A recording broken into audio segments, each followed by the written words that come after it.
Paz do Senhor, amém, irmãos? Tudo bem? Estou muito feliz de estar aqui com vocês. Há uma semana, os pastores de vocês estiveram com a gente ali no nosso acampamento, na igreja. Um acampamento bem simples, a gente gosta de nos juntarmos. E o pastor Altran, a pastora Elisete, que eu nunca mais erro o nome dela, e ela também não erra mais o meu também é difícil, o Éder. Mas eles estiveram ali, foi um momento maravilhoso. Então, glória a Deus pela vida dos pastores de vocês, amém? Vocês são muito abençoados por terem essas pessoas guiando vocês, pastoreando vocês ao pastor principal que é Cristo, amém? E como o Bruno falou, a gente se conheceu, eu estava somando ali, eu estou casado, vai fazer 14 anos, e eu conheci o Bruno e a Amanda e o pastor 2 anos antes, então tem uns 15, 16 anos, 17 anos que a gente se conhece, mas nesse tempo Deus amadureceu muito, tanto eles quanto a gente, e alguns anos atrás, mais ou menos uns 2, 3 anos, nós fomos para o Chile para ministrar, e foi maravilhoso. A gente foi lá para a Patagônia, lá para o sul mesmo, para a ponta do Chile. Foi um tempo muito bom. Ali a gente conheceu pessoas incríveis de uma maneira bem miraculosa, assim. E vou nem contar essa história, senão vocês vão achar que eu estou inventando, mas os pastores já conhecem. E depois de um tempo, minha esposa, que com certeza eu sou muito agraciado, né? Amo demais minha esposa, é uma bênção a gente caminhar junto. A gente recebeu uma proposta de ir para lá. E para servir uma igreja local, lá no sul do Chile, só para ser, não era pastor, e enfim. E eu virei para ele e falei, ei amor, vamos vender tudo e vamos?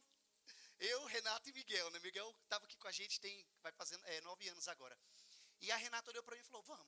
E eu levei um susto, né, que eu estava esperando já que ela não ia. E a gente alugou nosso apartamento, vendeu nosso carro, vendeu as coisas, nos desfizemos de tudo e fomos embora para o Chile, servir aquela igreja. E foi um discipulado de 24 horas por 6 meses. Foi o melhor tempo das nossas vidas. A gente estava morando na beira do vulcão Vilharica, meu irmão. Então já era uma emoção, assim. O vulcão mais ativo da América Latina. Toda hora aquele negócio entrava em alerta laranja. E a gente naquela tensão na cidade. Mas maravilhoso. Muito lindo o lugar. E a gente voltou para o Brasil. Começou um grupo de edificação. Esse grupo de edificação foi criando forma.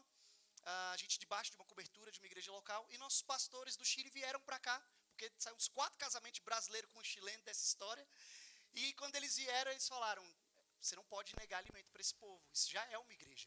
E a gente começou aquela igreja, fomos consagrados pastores, e a igreja está há 2 anos ali, começamos numa garagem, depois fomos para o auditório do 7, lá na M-Norte, depois um pastor entrou em contato com a gente, ficou sabendo o que estava acontecendo, falou, junta com a gente aqui, assume a igreja, enfim, e a gente juntou com essa igreja e estamos ali há 2 anos pastoreando na M-Norte.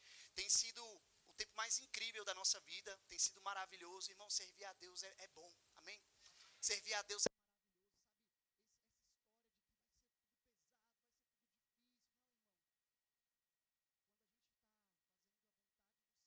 a gente está fazendo a vontade do Senhor, a gente vai ter aflições, vai ser muito difícil. Mas nós tomamos o jugo dele que é suave, que é leve, a carga dele que é melhor do que a nossa carga. Então, eu oro por vocês que nós estejamos carregando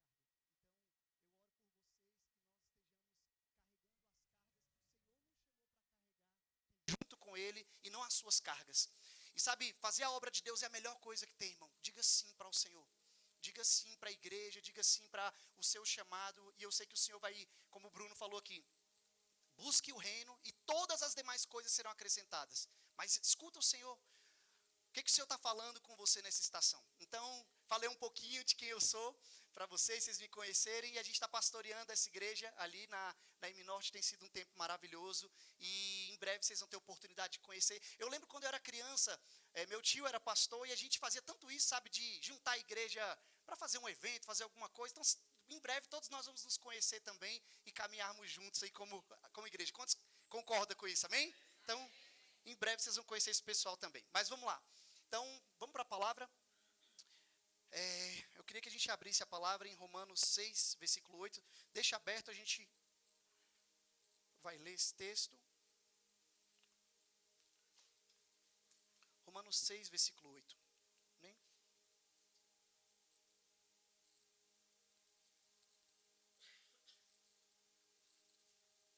Vamos lá? Romanos 6, 8. Ora, se já morremos com Cristo, cremos também que com ele viveremos. Sabedores de que, havendo Cristo ressuscitado dentre os mortos, já não morre, a morte já não tem domínio sobre ele. Pois, quanto a ter morrido de uma vez para sempre, morreu para o pecado, mas quanto a viver, vive para Deus. Assim também vós, considerai-vos mortos para o pecado, mas vivos para Deus em Cristo. Não reine, portanto, o pecado em vosso corpo mortal, de maneira que obedeçais às suas paixões, nem ofereçais cada um dos membros do seu corpo ao pecado como instrumento de iniquidade, mas oferecei-vos a Deus como ressurretos dentre os mortos, e os vossos membros a Deus como instrumentos de justiça, porque o pecado não terá domínio sobre vós, pois não estamos debaixo da lei, mas debaixo da graça. Amém? Irmãos, acho que o maior desafio da vida de um cristão é você viver a partir de uma realidade consumada, e essa realidade consumada é a cruz de Cristo. Quando a gente vai pregar em um lugar, em uma igreja que, enfim, você não conhece as pessoas, geralmente a gente busca nosso melhor repertório de palavras, né, pastor? Deixa eu pegar minhas pregações aqui, a mais impactante, aquela que eu mais... Mas, enfim, eu estava nesse mesmo pensamento e o Senhor falou bem assim, não prega isso. Prega exatamente o que conquistou seu coração. A simplicidade e a pureza do meu evangelho, que foi o que conquistou e tem conquistado o seu coração, a sua mente e o seu corpo cativo a toda a obediência de Cristo. Quantos querem viver isso? Cada pensamento cativa a obediência de Cristo. E sabe, irmãos, todos nós já escutamos a história de Jesus. Escutar a história de Jesus não transforma a vida de ninguém. Se transformasse, o mundo inteiro teria se transformado quando lançou a paixão de Cristo, quando acontece, enfim, todo mundo conhece a história de Jesus. Jesus está tão preocupado em contar a história, que ele fala bem assim, eu prego por parábolas para que ninguém entenda. Eu prego com essas histórias para que ninguém... Então ele não está preocupado em te contar a história, ele está preocupado em compartilhar com você vida. E essa vida é uma vida em abundância. Então, existe uma grande diferença em nós contarmos uma história e nós termos uma história para contar, e outra coisa muito diferente é você ser uma testemunha dessa história. Sabe, eu amo esse exemplo, meu pastor sempre fala ele, você pode, imagina você num acidente terrível, se você, em nome de Jesus, que ninguém tenha passado por isso, mas um acidente de avião, aquele avião caiu, você chegou lá e viu aquela cena, viu as pessoas que morreram naquele avião, a explosão, tudo, uma cena horrível. Para você que estava ali, gente, aquilo ali vai marcar a tua vida para sempre. Você nunca vai esquecer daquela cena, porque é uma cena horrível. Mas talvez alguém que esteja noticiando, alguém que está contando a história, um repórter, alguém que está falando daquela história, olha, um avião caiu em tal lugar e morreram 3 pessoas. Ok, próxima notícia. E às vezes a gente trata a história de Jesus como uma notícia, mas ela não é informação. Ela precisa ser a nossa vida. Nós precisamos tomar a nossa cruz, nós precisamos assumir esse lugar e sermos suas testemunhas. A maior marca de uma testemunha é, ela viu. A maior marca de uma testemunha não é que ela tem informações, é que ela viu. O Senhor quer levantar uma igreja que prova e vê o amor de Deus em todas as circunstâncias. Sabe, essa luta que você está passando, a pior que seja da tua vida, talvez você esteja pensando que é o pior momento. Sabe como que Cristo chama essa luta? Leve e momentânea, que está produzindo um peso eterno de glória sobre você. Você quer qual perspectiva? A perspectiva da tua alma e dos teus sentimentos ou a perspectiva de Jesus? Ele chama o nosso pior momento de leve e momentâneo que está produzindo um peso eterno de glória. Sabe, irmãos, nenhuma luta é para nos matar, mas eu falo da morte física, porém tudo isso precisa matar o nosso velho homem. Sabe qual é o meu problema e o seu, como nós lemos aqui nesse texto? É que nós não queremos matar a nossa velha natureza. Nós queremos vir para o culto, domingo após domingo, e torturar o nosso velho homem. Eu vou levar você para a igreja. Você vai para a igreja, velho homem. Você vai escutar mais uma palavra. Você vai estar lá no louvor. E, irmãos, nós não somos chamados para torturar a nossa velha natureza. Nós somos chamados para matar essa velha natureza. E a igreja, quando você não entende isso, ela é torturante. É difícil.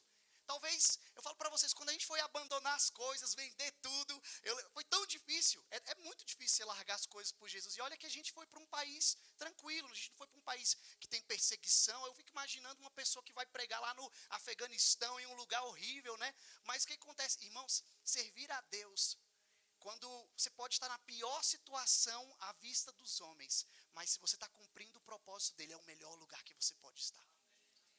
é o melhor lugar que você pode estar. Então, não queira estar em outro lugar a não ser debaixo de uma realidade consumada, a cruz de Cristo. Então, eu queria que a gente mudasse essa ótica. Matar o nosso velho homem não é tortura, é matar, é abandonar para que uma nova natureza nasça em nós.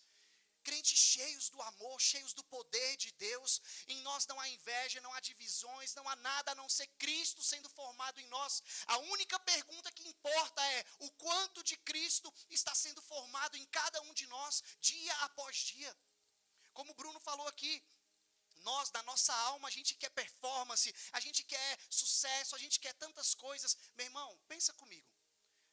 Já pensou se eu chegasse aqui para vocês hoje contando minha história? Aí, olha qual seria a minha história. Uma história de sucesso. Irmãos, eu fui açoitado, eu levei chicotada, eu fui ofendido, eu fui preso. Você já ia, eita, Simão foi preso, o que ele fez? Ficou muito tempo preso. Não, irmãos, aí eu fui pregar. Aí eu entrei num barco e o barco afundou. E quando o barco afundou, eu parei numa ilha e uma cobra me picou. Eu estava pregando, o barco afunda, depois a cobra... Essa história é de sucesso, irmãos? Não, mas é a história de Paulo. Preso, açoitado, vai pregar o evangelho, o barco afunda, depois a serpente o pica. E irmão, a história de sucesso de um crente não condiz com o sucesso desse mundo. O nosso sucesso é Cristo sendo formado em nós. As nossas tribulações, todas elas servem para um propósito maior. Cristo está crescendo em mim. A minha velha natureza que deveria reclamar nessa situação, ela tem que ser mortificada, porque agora eu não caminho por vistas, eu caminho por algo muito maior, que é Cristo. Esse é o chamado nosso como igreja. Sabe, irmãos, o nosso pior inimigo é a nossa velha natureza. Nosso pior inimigo é esse velho homem. E Paulo, ele é tão incisivo nisso que ele fala assim: quem me livrará do corpo dessa morte? Miserável homem que sou, porque o bem que eu quero fazer eu não faço, mas o mal que eu não quero, esse eu me apresso para fazer. Irmãos, somos nós. Mas nós não vamos desistir do nosso alvo, que é Cristo. Nós vamos perseverar nessa caminhada. E sabe, o povo de Israel viveu isso. Também como foi cantado aqui no primeiro louvor, quando você sai do Egito, sabe, o sangue estava nos umbrais, a morte não tocou o povo de Israel, mas tem um momento que a sua velha natureza tem que ser afogada nas águas do batismo. Então você cruza aquele mar, os seus inimigos, o seu velho homem vem atrás de você, reivindicando para você continuar vivendo sua velha vida. Então, o pior de tudo, irmão, é que o Egito, ele não só te escraviza, mas ele também te sustenta. O problema do velho homem, o problema da nossa natureza de pecado, é porque ela não só nos escraviza, mas ela também nos sustenta em muitos pontos. Quantas pessoas conhecem, convivem com gente tão abusiva, aquela pessoa te escraviza,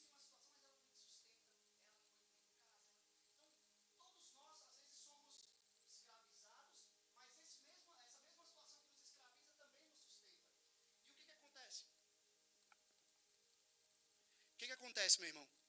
Quando o povo de Israel passa por aquelas águas, o velho homem, quem escravizava, morre nas águas e eles saem do outro lado como livres. Esse é o chamado para a vida de um cristão. O velho homem sendo afogado nas águas do batismo e do outro lado você sai uma nova criatura. Mas, meu irmão, vai ser um passe de mágica? Não. O velho homem sabia nadar. Ele volta. Ele tenta, ele sempre quer reivindicar. Ele sempre quer ser torturado e não quer morrer. Meu irmão, esse é o nosso chamado, uma nova vida. Então vamos lá. Wesley, então o que o Evangelho traz como notícia? Romanos 3:10. A gente vai ler muito Romanos hoje. Romanos 3:10, olha isso.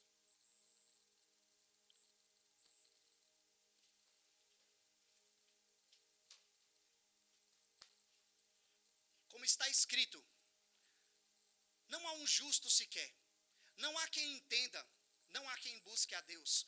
Todos se extraviaram, a uma se fizeram inúteis. Não há quem faça o bem, não há um sequer. A garganta deles é como sepulcro aberto, como língua de engano, veneno. A boca deles é cheia de maldição e amargura. Os pés velozes para derramar sangue. Nos seus caminhos a destruição e miséria.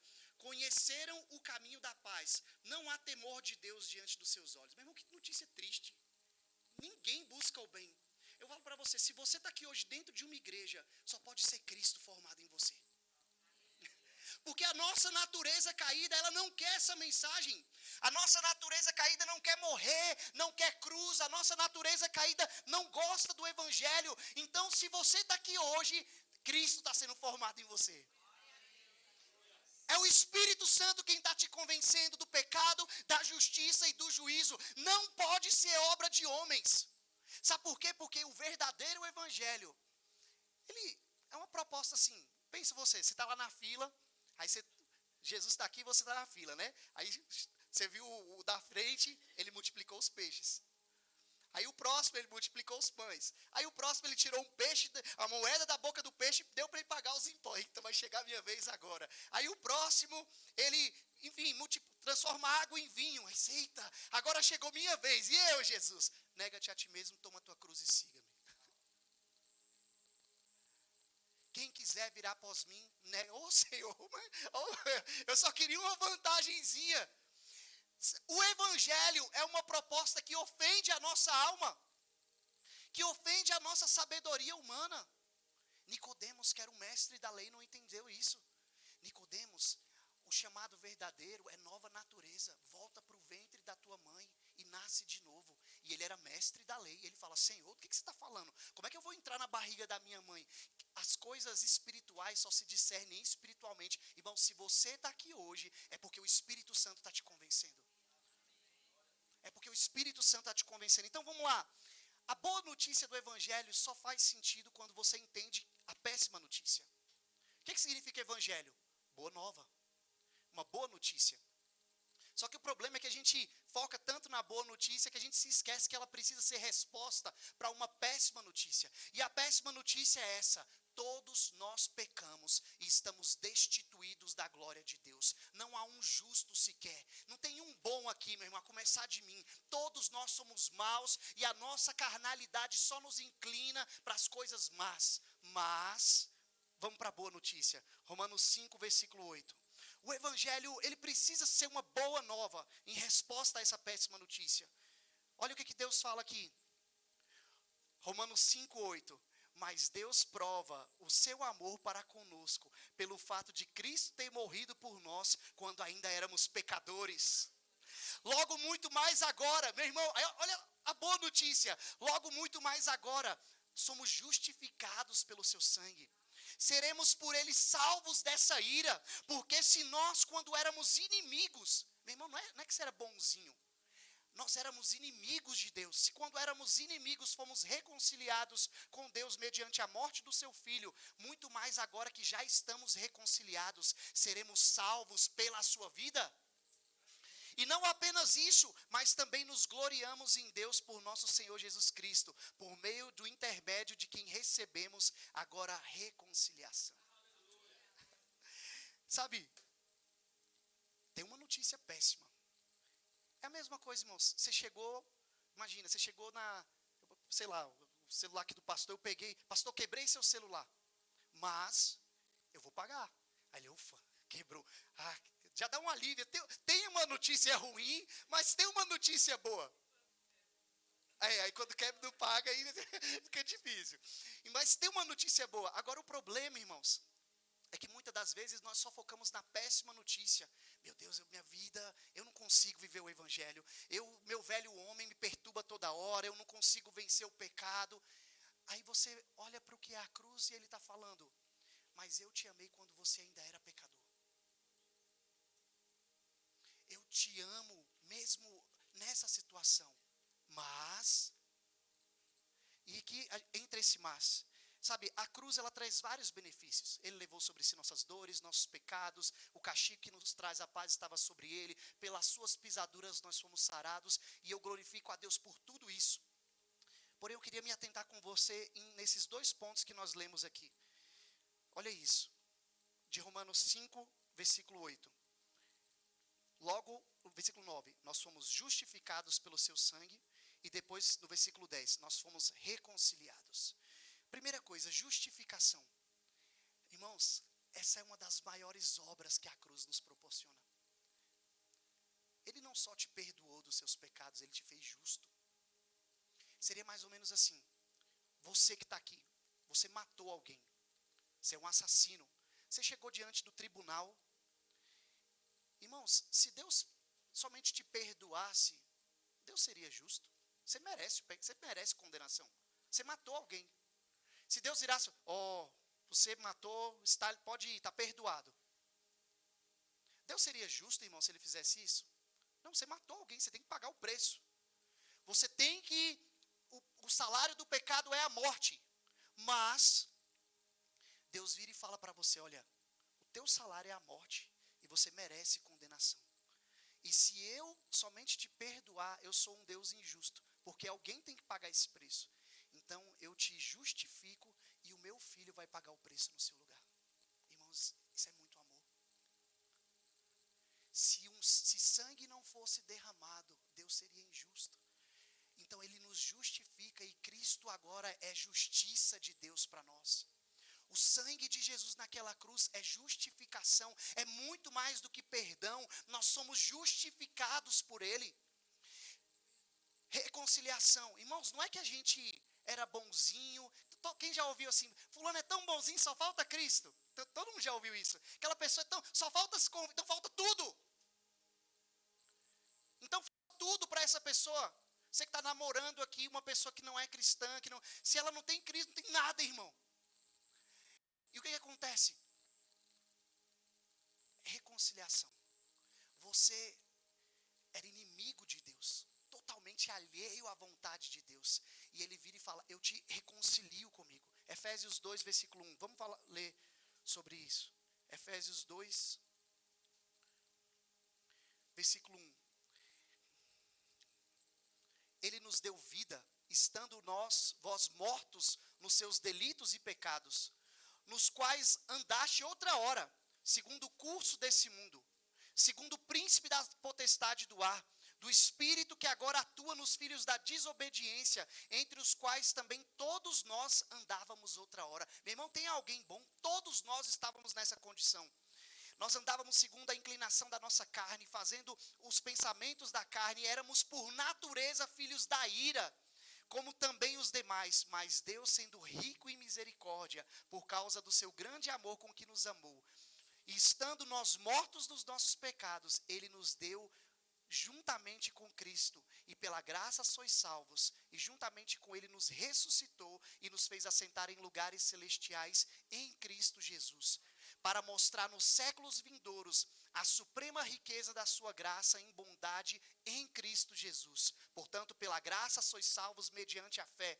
E isso não vem de nós para que ninguém se glorie. Irmãos, aí você fala, Éder, que coisa incrível. Eu sou justificado, eu sou reconciliado, eu tenho tudo isso. Mas você consegue perceber que todos os versículos, ele coloca a condição para isso? Em Cristo Jesus. Para que ninguém se glorie, toda a glória é de Cristo Jesus. O pecado não terá domínio sobre vós, para quem está em Cristo Jesus. Nós já somos abençoados com toda sorte de bênçãos em Cristo Jesus.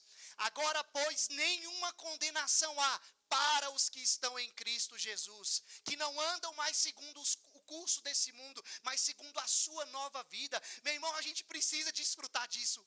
Eu não sei você, mas a minha alma, ela se enche de alegria, porque existe uma condição, e essa condição é eu estar crucificado com Cristo. Eu pensei que a minha vez na fila era prejuízo, mas a minha vez na fila é vida. A minha vez na fila não é uma proposta ruim, é uma proposta maravilhosa. É eu viver agora segundo a justiça dEle, segundo a graça dEle, segundo a misericórdia dEle. Meu irmão, não tem vida melhor do que essa.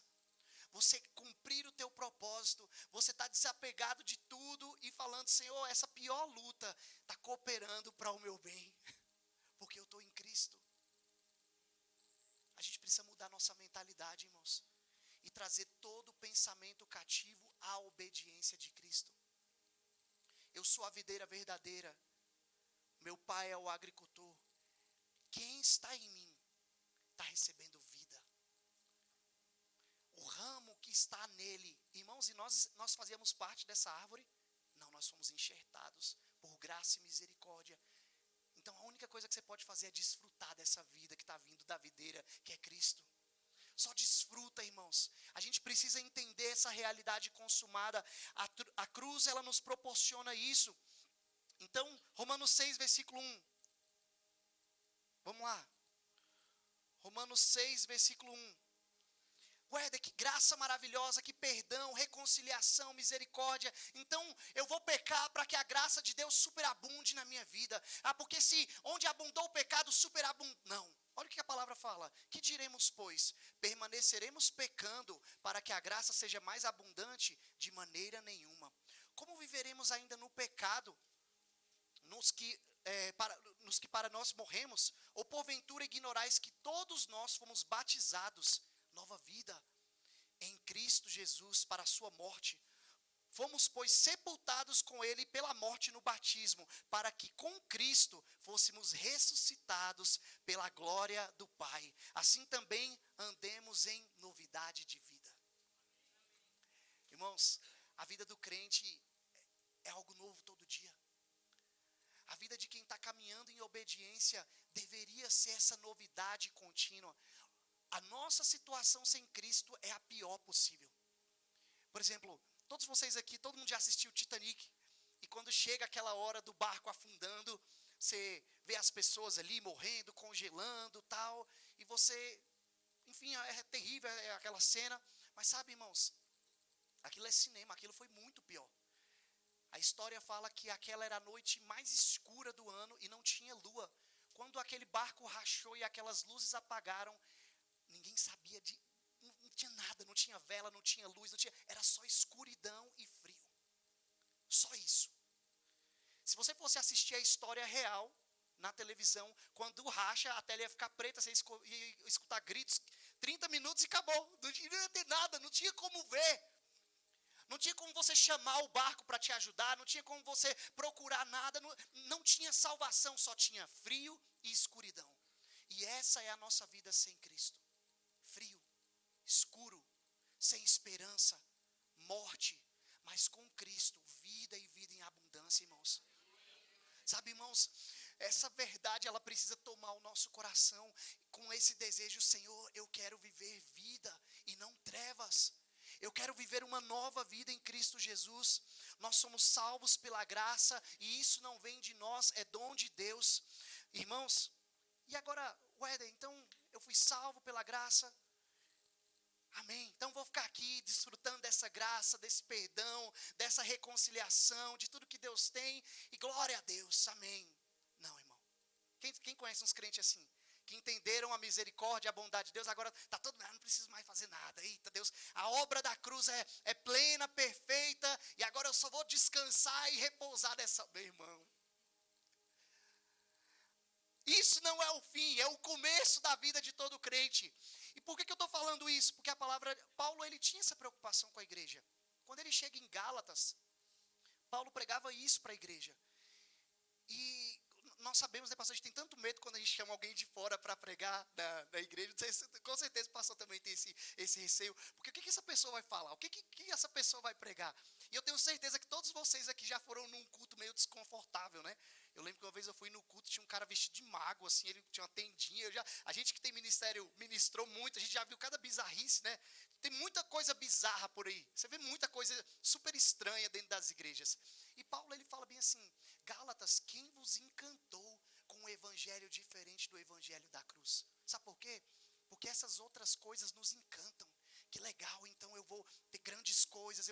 Não, irmão. Talvez você, mulher que está me ouvindo aqui, talvez o seu chamado vai ser edificar a tua casa, vai ser uma pessoa incrível.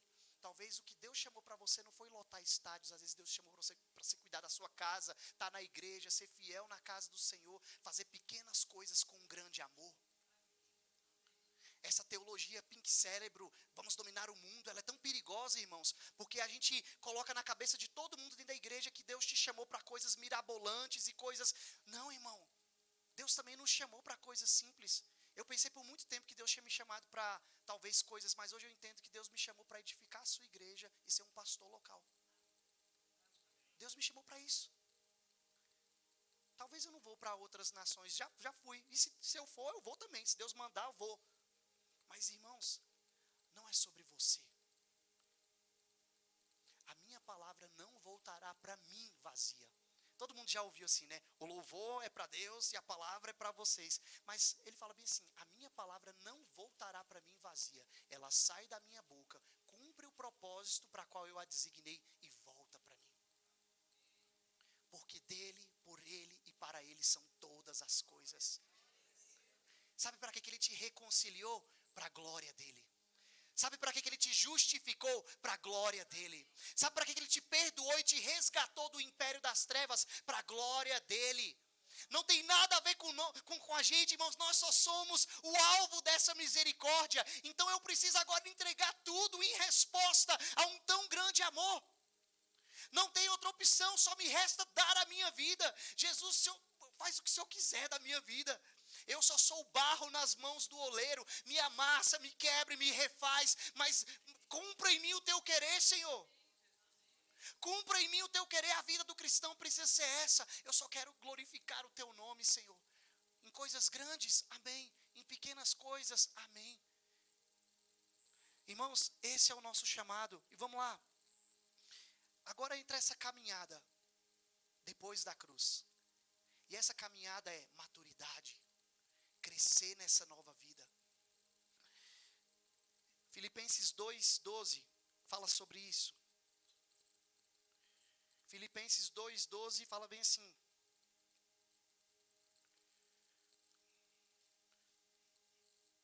Assim, pois, amados meus, como sempre obedecestes, não só na minha presença, porém muito mais na minha ausência, desenvolvei a vossa salvação com temor e tremor, porque Deus é quem efetua em vocês tanto o querer como o realizar segundo a sua vontade.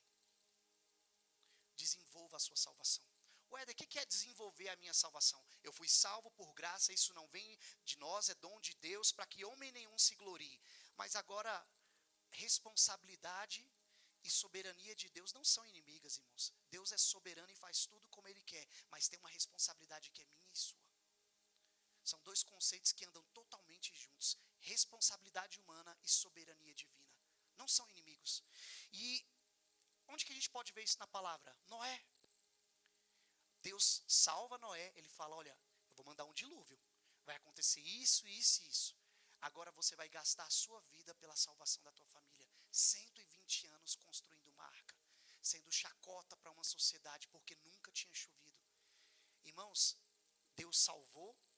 Deus estava salvando como um agente ativo da sua salvação, edificando a sua salvação, construindo a sua salvação, que era a arca, e depois Deus o salvou no dilúvio. Da mesma forma, nós fomos salvos na cruz, agora nós estamos amadurecendo nesse processo de desenvolvimento. Ele está nos salvando do pecado dia após dia, e um dia nós seremos salvos quando Ele voltar. Ele era, Ele é e Ele há de vir. Irmãos, a nossa responsabilidade caminha lado a lado com a soberania de Deus. Ele é poderoso para fazer infinitamente mais do que eu possa pedir, pensar ou imaginar, segundo o seu poder que opera em mim. Então, Senhor, eu não vou nem pedir, porque o Senhor é poderoso demais. Não peça, irmãos. Você tem responsabilidade. Bata na porta até ela se abrir. Ah, Senhor, não vou orar por essa cura não, porque o Senhor é soberano. O Senhor sabe de tudo. A sua vontade vai se cumprir de toda forma. Então, não, irmão. Você é um agente ativo em tudo que o Senhor quer fazer na terra. Toda a criação aguarda ansiosa pela manifestação dos filhos de Deus. E essa manifestação só é possível em maturidade. Ele te salvou, agora cresça nessa salvação. Caminhe nessa salvação. Então vamos lá. Deus nos salvou, Ele está nos salvando e Ele me salvará. O processo de salvação, essa responsabilidade, ela vai te custar tudo.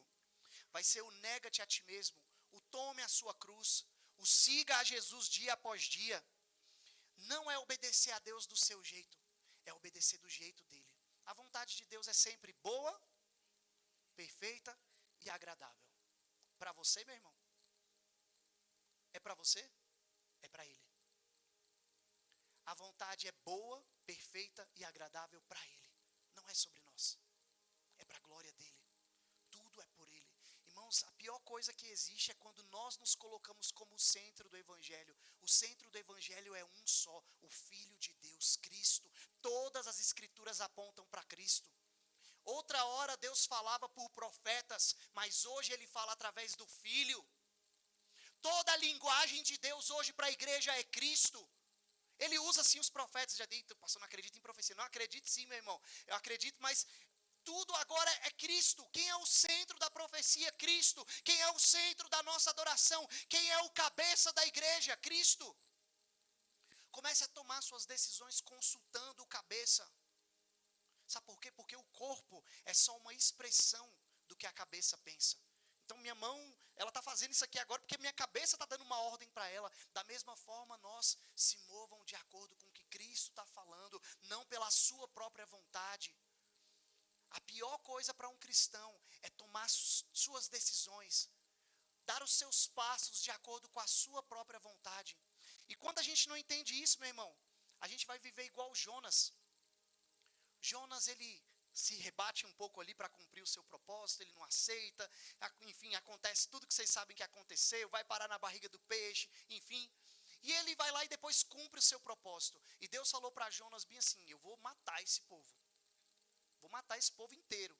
Mas quando Jonas anuncia a mensagem, acontece uma coisa, arrependimento. A palavra fala que até os animais jejuaram. Não sei como que é isso.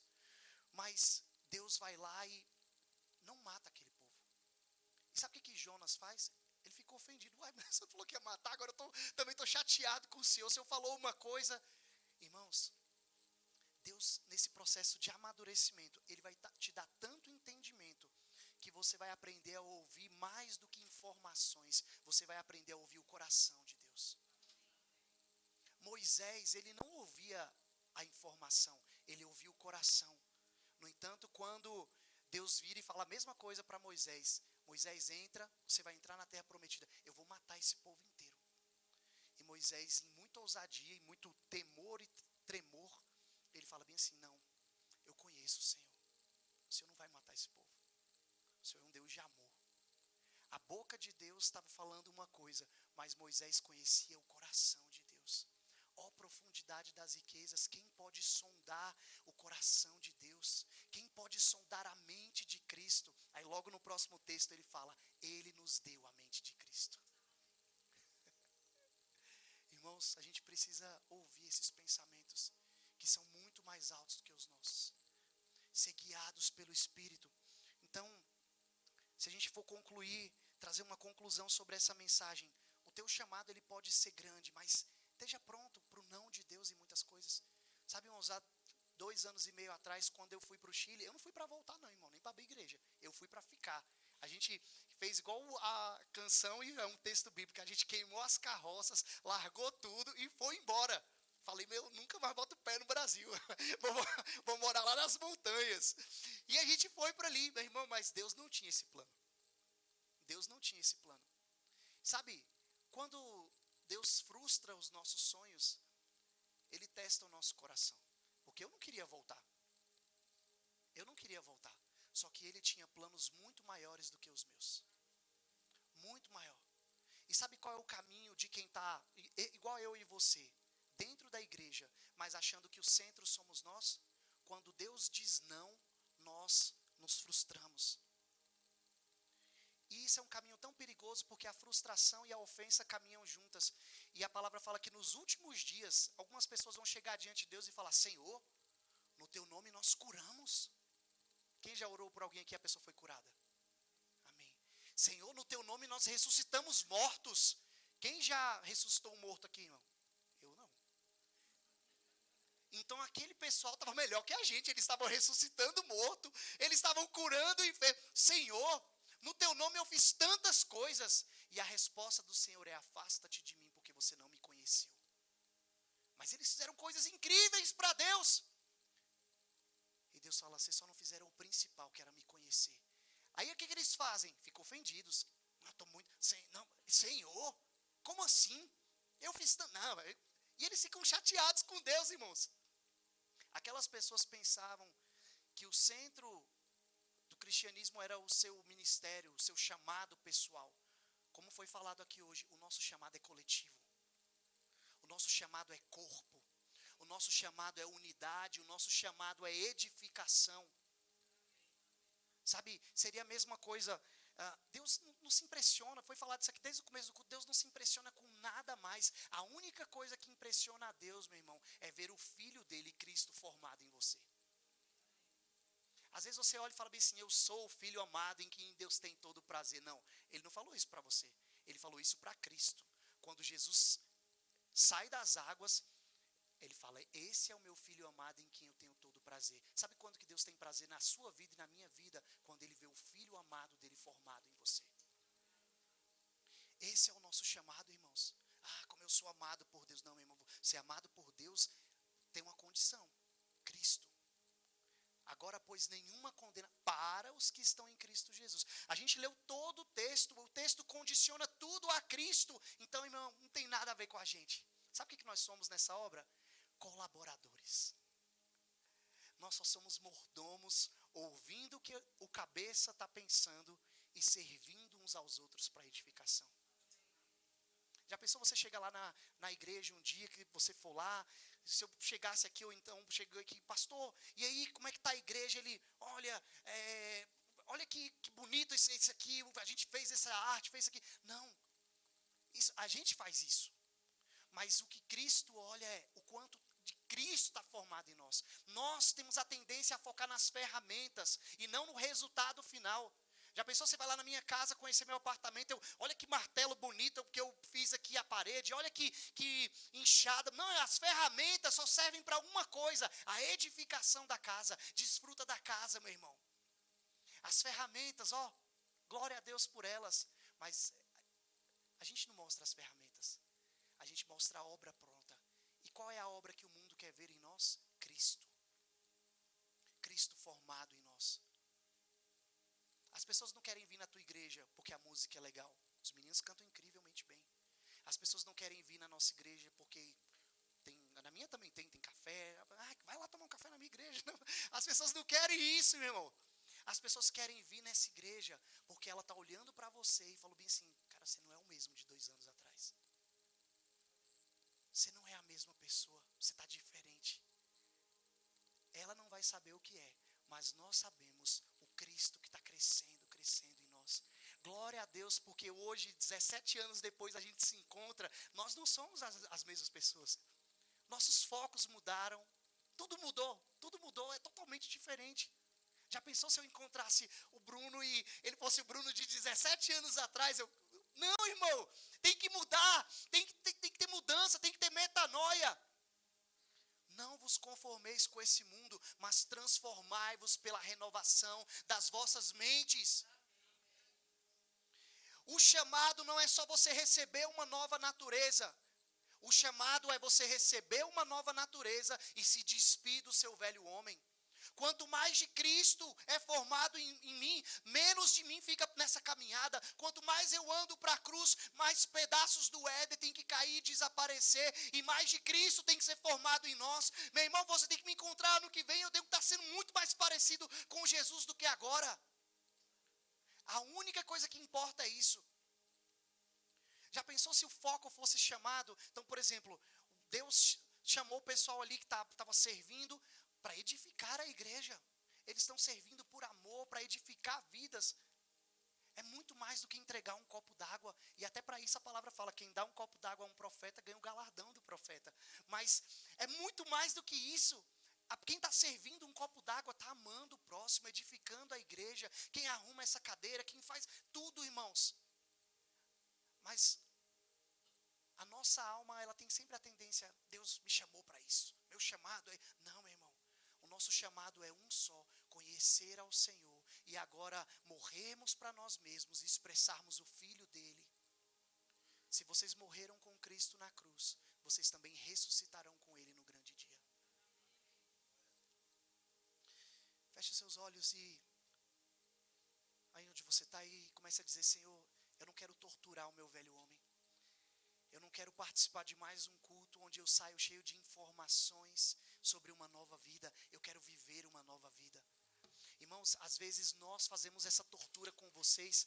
A gente fala dessa nova vida assim, é como se eu chegasse aqui com uma coisa muito saborosa e você me visse comendo aquilo. Não, assenta-te na mesa comigo, vamos desfrutar juntos de Cristo. Jesus está aqui para ser desfrutado. Ele é o pão vivo que desceu do céu.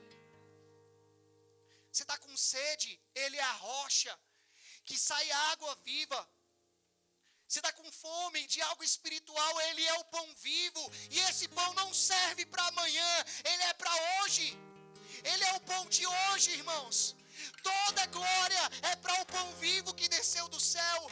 Toda honra é para a água viva que brota da rocha para matar a nossa sede. E Jesus está aqui totalmente disponível. E sabe o que ele fala para você hoje? Quem quiser vir após mim, nega-te a ti mesmo. Tome a tua cruz e siga. Esse convite é para todos nós. Nos arrependamos dos nossos pecados. Nos arrependamos dos nossos pecados. Eu olho para vocês agora e Deus está te dando novas vestes. Deus está te dando uma nova vida. E essa vida não é uma informação. Ela é para ser desfrutada, ela é para ser vivida. Irmãos, eu quero isso mais do que tudo, Senhor.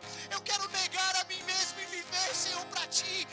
Eu já fiz tantas coisas terríveis, meu irmão. Você não foi um assassino como Paulo. Quando ele viu a Cristo no caminho de Damasco, ele fala bem assim: as coisas velhas passaram, eis que ele faz nova todas as coisas. Se você acha que você fez coisas ruins, meu irmão, nós estamos aqui porque um homem, há 2000 anos atrás, viu Cristo no caminho. E esse homem deixou o seu passado para trás. O que pode acontecer se hoje esse grupo deixar o seu passado para trás e seguir a Cristo com tudo que você tem, tudo que você é, de toda a tua alma, de todo o teu coração, de todo o teu entendimento, com todas as suas forças? E isso não vem de nós, isso é dom de Deus. Vamos ficar de pé. Eu queria que você orasse. Se você quer renovar esse voto com Cristo, essa nova vida, o pastor está aqui na frente. Eu queria que você viesse para cá para nós orarmos juntos. E você que vai ficar aí em espírito de oração, também renove. Sabe por quê, meu irmão? Porque às vezes nós estamos como Nicodemos. Eu já sou mestre, eu já sei de tudo isso. Não, meu irmão, a gente não sabe. Porque se o Espírito não revelar, não é sabedoria humana que revela. Pai, eu oro